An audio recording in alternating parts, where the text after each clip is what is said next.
14 गुण स्थान का जो वक्ता होगा वो तुम्हें वैसा नहीं दिखेगा जैसा वो बोल रहा है, क्योंकि उसकी भूमिका राग में खड़ा है ना।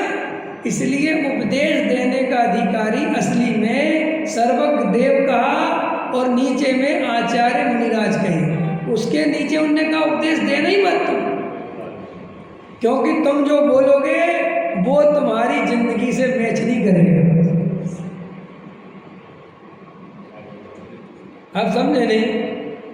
अब मान के चलो ये मेरा प्रवचन दूर के लोग सुनते हैं, जहाँ के भी सुनते हैं, अब उनके साथ होता है ऐसा। क्यों होता है? अब वो जो मेरा प्रवचन सोचते हैं तो मेरे बारे में क्या सोचते हैं कि ये तो पंडित बहुत बड़े पंडित विद्वान हैं, इनकी बहुत उम्र है, क्योंकि चेहरा अकेला दिखता है ना, और ये तो कुर्ता पजामा में दिखते हैं, और ये तो भैया आत्मा में डूबे रहते होंगे, गजब गजब के व्यक्ति भैया, उनका तो ज्ञान बहुत है, ऐसा सब उसने कल्पना कर रखी। और ये तो ऐसा खाते होंगे, ऐसे बैठते होंगे, ऐसे चलते होंगे। समझ ना मेरी बात? अब उसकी हो जाती है मेरे से भेंट कभी कभार, और मैं पैंट शर्ट पे, समझ में आया, स्कूटर चला रहा, नॉर्मल भोजन कर रहा, तो उसके दिमाग में वो भूत उतर रहे होंगे, यार ये तो सब खोदा पहाड़ निकली चुहियाँ हैं, कैसे पंडित जी आया समझ? तो वास्तव में अब जैसा उपदेश दिया वैसे ही मेरा आचरण हो, वैसे ही मेरी जीवन हो, तो उस पर डबल असर पड़े, एकदम उसका बहुत बढ़िया काम हो। लेकिन ये हमारी कमजोरी है कि हम जो बता रहे वैसा हमारा आचरण नहीं है, वैसी हमारी परिणति नहीं है। इसलिए सच पूछो तो तुम ये बात कभी हमारी मानकर नहीं सुनना, तुम तो हमें बीच में ये समझना कि ये तो बता बस रहे हैं, बात तो सर्वज्ञ की वाणी से आई है, बात तो मुनिराजों के उपदेश से आई है, ये तो बात कुंद कुंद देव की है, ये बात तो सर्वज्ञ देव की है, समझ में, हमारी नहीं है।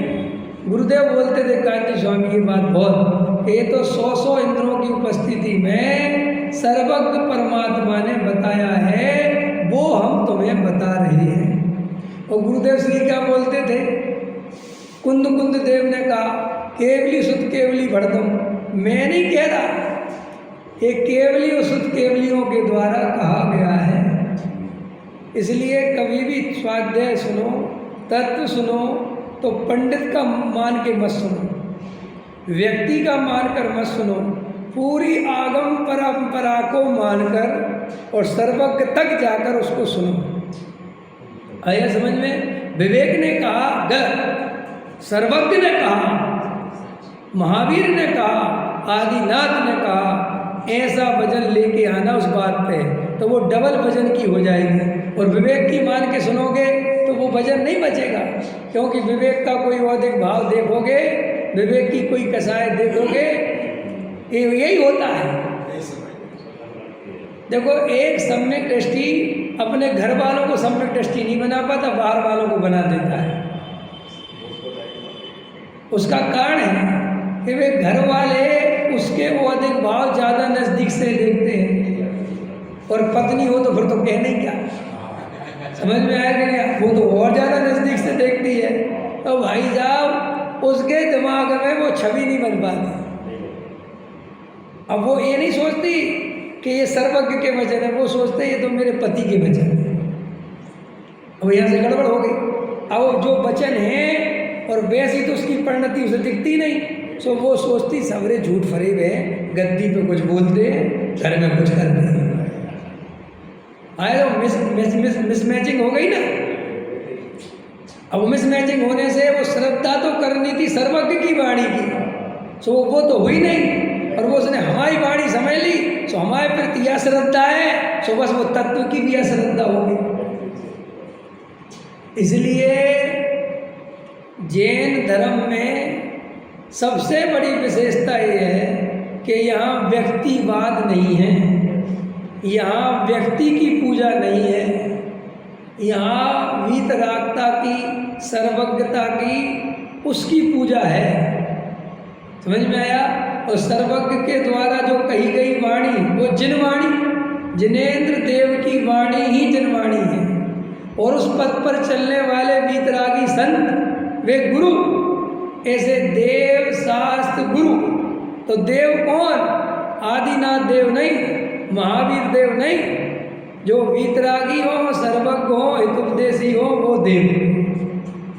चाहे उनको बुद्ध के नाम से कहो, चाहे विष्णु के नाम से कहो, चाहे ब्रह्मा के नाम से कहो, चाहे शिव जी के नाम से कहो, नाम तुम रख लो जो रखना हो, लेकिन हमारी तो शर्त है कि हमारे लिए देव कौन है? जो वीतरागी सर्वज्ञ हितोपदेशी हो।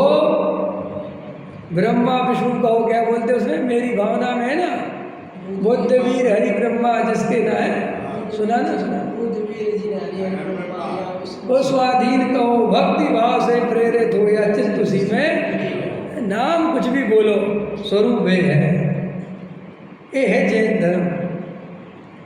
पूर्वा पर सब दोष रहित है, पाप क्रिया से शून्य शुद्ध है, परमागम कहलाए जिन वाणिया।